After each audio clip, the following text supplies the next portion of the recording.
నమస్తే, good morning. నేను మీ Ravikrishna advocate. అందరికీ గణతంత్ర దినోత్సవ శుభాకాంక్షలు.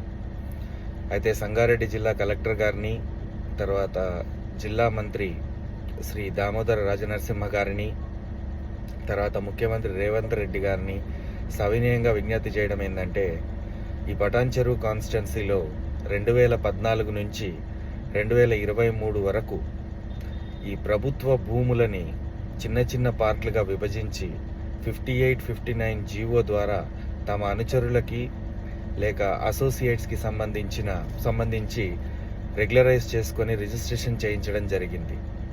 ఇలా చాలా కాలనీలు ప్రభుత్వ భూముల్లో వెలిసాయి విచ్చలవిడిగా. ఇప్పుడు ఉదాహరణకి 993 సర్వే నెంబర్ 442 ఎకరాల భూమి ఉండాలి. దాంట్లో ఒక కంపెనీ పేరు మీద రిజిస్టర్ అయింది ఒక 3 ఎకరాలు అని చెప్పి నేను అఫీషియల్ ఐడీస్ని ట్యాగ్ చేస్తూ ట్విట్టర్ వేదికగా రిపోర్ట్ చేయడం జరిగింది. కానీ ఏ చర్యలు తీసుకోలేదు. శంభుని కుంట లేక్ 22 ఎకరాల 12 గుంటలు ఉండాలి ధరణి ప్రకారం లేదా రెవెన్యూ రికార్డ్స్ ప్రకారం. కానీ ఈరోజు మిగిలింది 7 ఎకరాలే. మిగతాదంతా కూడా కబ్జాలకు గురైంది. బిల్డింగ్లు వెలిసాయి. అక్కడ కమర్షియల్, రెసిడెన్షియల్ చాలా బిల్డింగ్లు వెలిసాయి. ఇప్పుడు అదే దాంట్లో మున్సిపల్ చైర్మన్ పాండురంగారెడ్డి వేరే సర్వే నెంబర్ని సాకుగా చూపిస్తూ చెరువు FTL బఫర్ జోన్లో చెరువు శిఖంలో తను ఒక కమర్షియల్ బిల్డింగ్ బీరంగూడ మండే మార్కెట్లో కట్టడం జరిగింది. 5 అంతస్తుల కమర్షియల్ బిల్డింగ్. దానికి సంబంధించి ఒకరు హైకోర్టుకు కూడా వెళ్ళడం జరిగింది. హైకోర్టులోకి వెళ్ళి వాళ్ళు సర్వే చేయమని మాత్రమే అడిగారు. డిమాలిషన్కి అడగలేదు, లేదా దానిపైన ఏదైనా స్టే గురించి కానీ ఏమి అడగలేదు. అయితే సర్వే రిపోర్ట్ ఇంతవరకు నాకు తెలిసి హైకోర్టులో సబ్మిట్ చేయలేదు సంబంధిత అధికారులు. అది మొదట ఇచ్చిన ఇప్పుడు దాంట్లో ముఖ్యంగా ఏంటంటే ఇరిగేషన్ డిపార్ట్మెంట్ వాళ్ళు చాలా స్పష్టంగా అప్పటి MRO దశరథ్కి స్పష్టంగా రాయడం జరిగింది.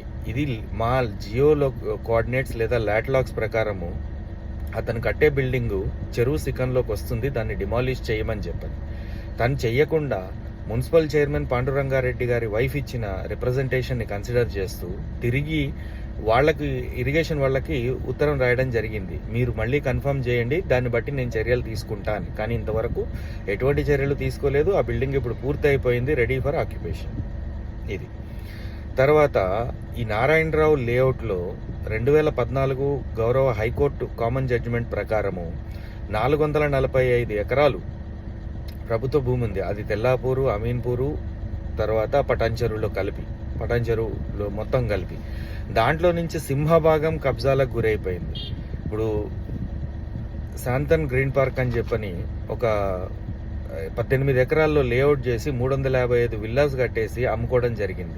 అలా చాలా చోట్ల నారాయణరావు లేఅవుట్లోని మెజారిటీ భాగం ప్రభుత్వ భూములు DRO కస్టడీలో ఉండాల్సినవి ఈరోజు లేవు. అవన్నీ అన్యాక్రాంతం అయిపోయినాయి. ఇలా చెప్పుకుంటూ పోతే అమీన్పూర్లో అక్రమాలకి అసలు ఎక్కడ కూడా హద్దు అదుపు లేకుండా విచ్చలవిడిగా చేశారు. ఇప్పుడు ఐలాపూర్లో ఎప్పటి నుంచో 40 ఏళ్ల నుంచి ఉన్న సమస్య, అది కోర్టు పరిధిలో ఉంది. సింగిల్ జడ్జి ల్యాండ్ లార్డ్స్కి ప్రైవేట్ ల్యాండ్ అని చెప్పి జడ్జిమెంట్ ఇవ్వడం జరిగింది. డివిజన్ బెంచ్లో పెండింగ్లో ఉంది.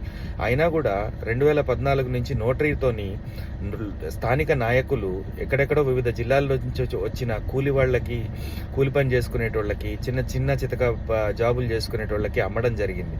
వాళ్ళు అక్కడ జీవితాంతం కష్టపడి సంపాదించుకున్న కష్టార్జితం మొత్తాన్ని పెట్టి అక్కడ ఇల్లు కట్టుకున్నారు.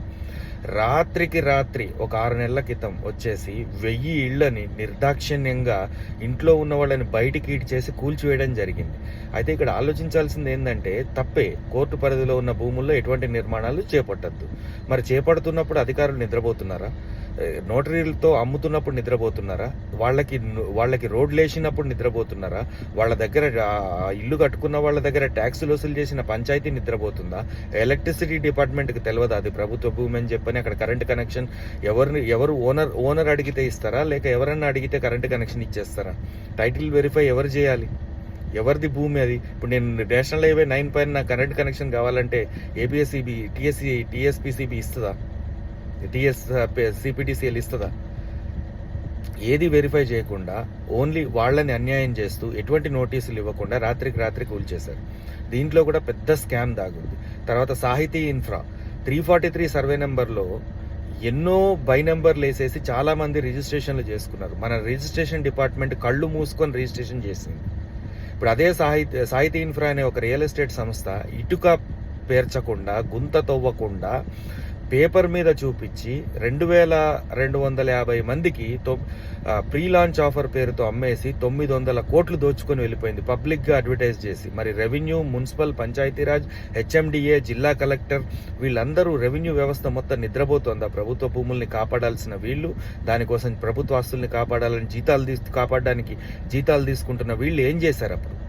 అప్పటి కలెక్టర్ హనుమంతరావు పైన, అప్పటి జాయింట్ కలెక్టర్ వీరారెడ్డి పైన, తర్వాత వచ్చిన శరత్ పైన విచారణ జరిపి వీళ్ళు ఇచ్చిన ఎన్ఓసీలు కానీ ప్రభుత్వ భూములకి, ఇప్పుడు పెద్ద కంజర్లలో 120 సర్వే నెంబర్లో వీడు సువర్ణ భూమి అనే రియల్ ఎస్టేట్ సంస్థ, తర్వాత ఇంకొక రియల్ ఎస్టేట్ సంస్థ ఏదో అరబిందో ఏదో పేరుంది దాంతో వీళ్ళు 120 ఎకరాల పైన సీలింగ్ ల్యాండ్ని వీళ్ళు ఎన్ఓసీలు తెచ్చుకొని, శరత్ ఎన్ఓసీలు ఇచ్చాడు, దానికి ఎన్ఓసీలు తెచ్చుకొని అక్కడ విల్లాస్ కడుతున్నారు. కట్టేశారు కూడా, ఒక ఫేజ్ కంప్లీట్ కూడా అయిపోయింది, అమ్మకానికి సిద్ధంగా ఉన్నాయి.